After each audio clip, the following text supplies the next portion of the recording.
வருங்கால அரசு அதிகாரிகள் அனைவரையும் கனோகான் சேனல் அன்புடன் வரவேற்கிறது. இந்த வீடியோவில் முக்கிய இந்திய புரட்சிகளையும் அதோட தலைவர்களையும் எப்படி ஈஸியாக ஷார்ட்கட்டில் ஞாபகம் வச்சுக்கலான்னு பார்க்கலாம். முதல்ல பசுமை புரட்சி. பசுமை புரட்சினா அது எதுக்காக பண்ணாங்கன்னா விவசாயத்துக்காக பண்ணாங்க. அதோட தலைவர் யாருன்னு பார்த்தீங்கன்னா MS சுவாமிநாதன். இது எப்படி ஞாபகம் வச்சுக்கலாம்னா பசுமைனா பச்சை பசேல்னு இருக்கிறது நம்ம பசுமைன்னு சொல்லுவோம். அது வந்து விவசாயத்தில், அதாவது பச்சை பசேல்னு இருக்குன்னா அது வந்து விவசாயம் பண்ணால் தான் அப்படி இருக்கும். அதை வச்சு பசுமை புரட்சினா விவசாயம் அப்படின்றத ஞாபகம் வச்சுக்கலாம். இதையுமே டேரெக்டாக கேட்க வாய்ப்பு இருக்குது. அதாவது பசுமை புரட்சினா விவசாயம் அப்படின்ட்டு கேட்டாலும் கேட்பாங்க. அப்படி இல்லைன்னா விவசாயம் முன்னேற்றத்திற்கு செய்யப்பட்ட புரட்சி எது அப்படின்னு கேட்பாங்க.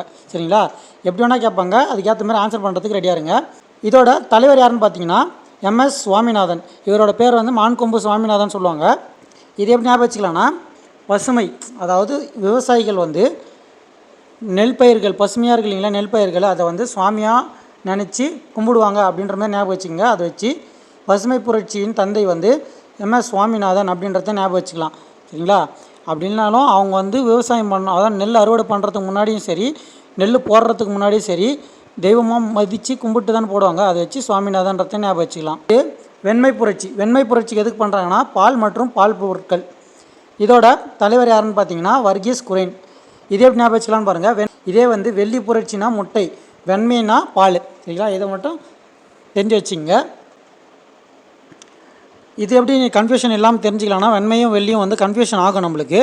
அது எப்படி கன்ஃபியூஷன் இல்லாமல் தெரிஞ்சுக்கலான்னா இப்போ வெண்மை புரட்சினா பால். சரிங்களா, பால் வந்து பியூராக ஒயிட்டாக மட்டும்தான் இருக்கும். சரிங்களா, இதே வந்து வெள்ளி புரட்சினா முட்டை, அது வந்து மேலே தான் ஒயிட்டாக இருக்கும், உள்ளே வந்து மஞ்சள் கலரில் இருக்குது இல்லைங்களா கருவு, அதனால் டிஸ்டர்பன்ஸ் இருக்குது இல்லைங்களா, அதனால் அது வெள்ளி புரட்சி ஞாபகம் வச்சுங்க. வெறும் பியூராக வெள்ளையாகிறது வெண்மை புரட்சி அப்படின்றத ஞாபகம் வச்சுங்க. அதை வச்சு வெண்மை புரட்சினா பால் பொருட்கள் அப்படின்றத ஞாபகம் வச்சுக்கலாம். இதோட தலைவர் யாருன்னு பார்த்தீங்கன்னா வர்கீஸ் குரைன். இதே எப்படி ஞாபகம் வச்சுக்கலாம்னா வர்க்கிலாம் இருக்குது இல்லைங்களா, அந்த வர்க்கிலாம் வைப்பாங்க இல்லைங்களா, இந்த ரஸ்க் மாதிரி இருக்குது இல்லைங்களா, வர்க்கி ஊட்டி வர்க்கின்னு சொல்லுவாங்க இல்லைங்களா, அதை வந்து பாலில் தொட்டு சாப்பிடுவோம் அப்படின்ற மாதிரி ஞாபகம் வச்சுங்க. அதை வச்சு வெண்மை புரட்சியின் தந்தை வந்து வர்கீஸ் குரைன் அப்படின்றத ஞாபகம் வச்சுக்கலாம். அடுத்து வெள்ளி புரட்சினா முட்டை. இப்போ சொன்ன இல்லைங்களா, நார்மலாக பியூர் ஒயிட்டில் இருந்துச்சுன்னா அது வந்து பால். இதே வந்து வெள்ளி புரட்சின்னு வந்துச்சுன்னா அது வந்து முட்டை வரும். அதோட தந்தை யாருன்னு பார்த்தீங்கன்னா இந்திரா காந்தி. தந்தை வரமாட்டாங்க, புரட்சியின் தாயின்னு வருவாங்க. சரிங்களா, அது வந்து இந்திரா காந்தி.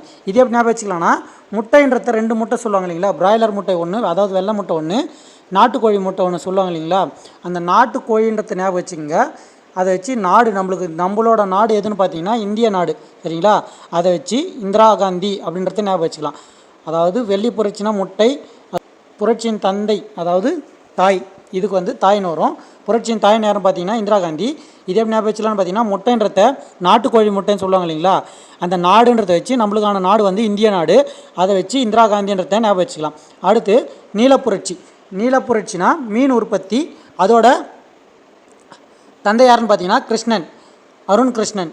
இதே ஞாபகம் வச்சுக்கலாம்னா நீலப்புரட்சினா நம்ம வந்து வரைவோம் இல்லைங்களா, கடலெல்லாம் வரைஞ்சோன்னா நம்ம வந்து தண்ணிக்கு வந்து நீல கலர் பெயிண்ட் தான் அடிப்போம். தண்ணிக்கு வந்து ஆக்சுவலாக கலர் இல்லை, ஆனால் நம்ம அதை மென்ஷன் பண்ணோன்னா நீல கலர் பெயிண்ட் தான் அடிப்போம். அதை வச்சு நம்மளுக்கு கடல்னாவே பெருசாக ஞாபகம் வரது எதுன்னு பார்த்தீங்கன்னா மீன் தான். சரிங்களா, அதை வச்சு நீலப்புரட்சினா மீன் உற்பத்தி அப்படின்றத ஞாபகம் வச்சுக்கலாம். இதோட தந்தை யாருன்னு பார்த்தீங்கன்னா அருண் கிருஷ்ணன்.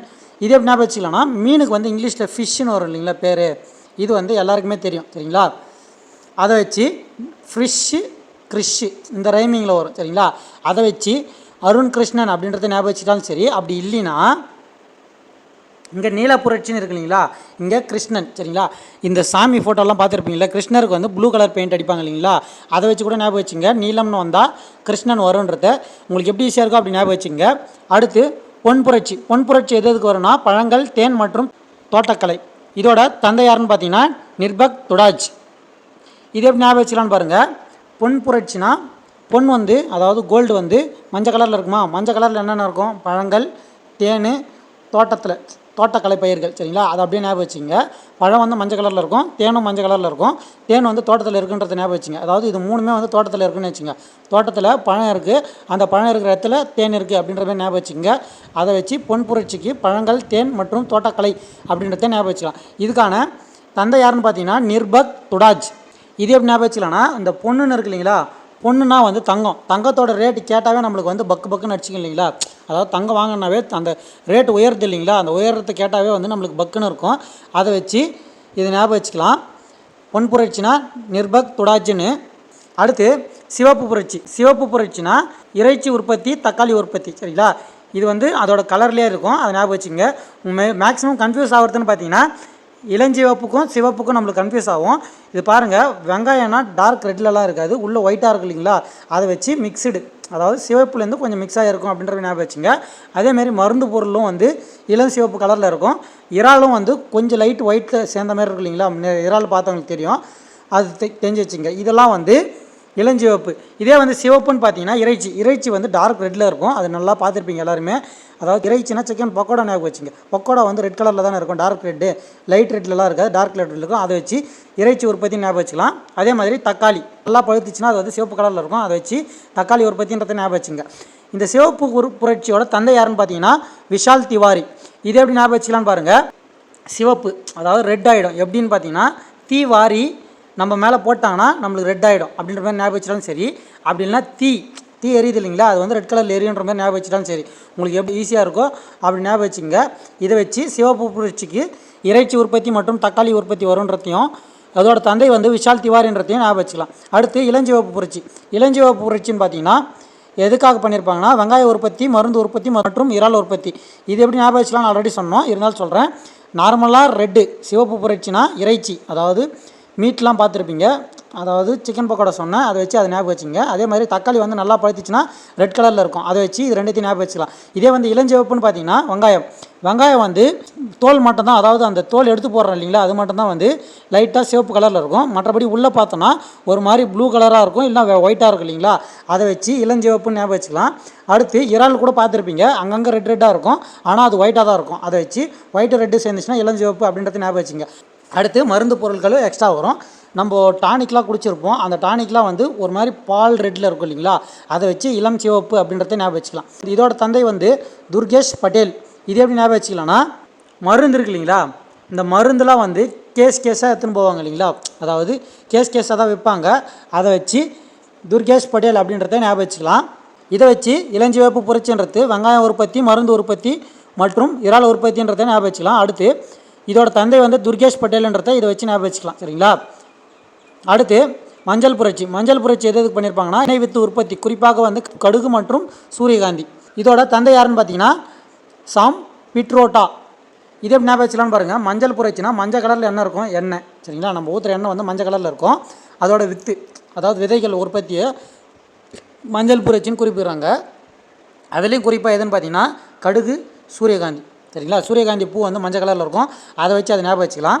இந்த கடுகு வந்து கொஞ்சம் கஷ்டமாக இருக்கும், இருந்தாலும் எப்படி ஞாபகம் வச்சுக்கலான்னு பாருங்கள். எண்ணெய் ஊற்றின உடனே வந்து கடுகு போடுவோம் இல்லைங்களா, அதை வந்து சமைக்கிறதுக்கு கடுகு போடுவோம், அதை வச்சு இது ஞாபகம் வச்சுங்க. மஞ்சள் புரட்சினா கடுகு மற்றும் சூரியகாந்தின்னு வரும். இதோட தந்தை யாருன்னு பார்த்தீங்கன்னா சாம் பிட்ரோட்டா. இதே எப்படி ஞாபகம் வச்சுக்கலாம்னா சாம்னா சமைக்கிறோம் அப்படின்ற ஞாபகம் வச்சுங்க. சமைக்கணுன்னாவே எண்ணெய் ஊற்றுவோம், எண்ணெய் வந்து மஞ்சள் கலரில் இருக்கும். இதை வச்சு மஞ்சள் புரட்சி சாம் பிட்ரோட்டா அப்படின்றத ஞாபகம் வச்சுட்டாலும் சரி. அப்படி இல்லைன்னா பரோட்டா அப்படின்றத ஞாபகம் வச்சுங்க. பரோட்டா வந்து ஒயிட்டாக தான் இருக்கும் மாவு, அதை வந்து வேக வச்சாங்கன்னா லைட்டாக மஞ்சள் கலரில் மாறும் இல்லைங்களா, அதை வச்சு மஞ்சள் புரட்சியின் தந்தை வந்து சாம் பிட்ரோட்டா அப்படின்றத ஞாபகம் வச்சுக்கலாம். சரிங்களா, இதுதான் வந்து புரட்சிகளும் அதோட தொகுதிகளும் அந்த புரட்சியின் தாய் மற்றும் தந்தைகளோட பெயர்களை ஈஸியாக ஞாபகம் வச்சுக்கலாம். Shortcut video. இதிலேருந்து ஒரு சில கேள்வி கேட்குறேன், அதுக்கான பதில் தெரிஞ்சால் கமெண்ட்டில் ஆன்சர் பண்ணுங்கள். முதல் கேள்வி சிவப்பு புரட்சியின் தந்தை யார்? இது முதல் கேள்வி. இரண்டாவது கேள்வி வெண்மை புரட்சியின் தந்தை யார்? இது இரண்டாவது கேள்வி. மூன்றாவது கேள்வி இந்திரா காந்தி எந்த புரட்சிக்கு தாயாக விளங்கினார்? இது மூன்றாவது கேள்வி. நான்காவது கேள்வி மஞ்சள் புரட்சியின் தந்தை யார்? இந்த 4 கேள்விக்கான பதிலை கமெண்ட்டில் சொல்லுங்கள். அதே போல் நம்ம சொன்ன ஷார்ட்கட்டில் உங்களுக்கு பிடிச்ச ஷார்ட்கட் எதுன்றதையும் கமெண்ட்டில் சொல்லுங்கள். இந்த வீடியோ உங்களுக்கு பிடிச்சிருந்தா வீடியோ லைக் பண்ணிக்கங்க, உங்கள் ஃப்ரெண்ட்ஸுக்கு ஷேர் பண்ணி விடுங்க. மறக்காம நம்ம சேனலை சப்ஸ்கிரைப் பண்ண சப்போர்ட் பண்ணுங்கள்.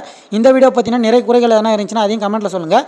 மீண்டும் அடுத்த ஷார்ட்கட் வீடியோவில் சந்திப்போம். இப்படிக்கு கனகாஞ்சிவா. நன்றி, வணக்கம்.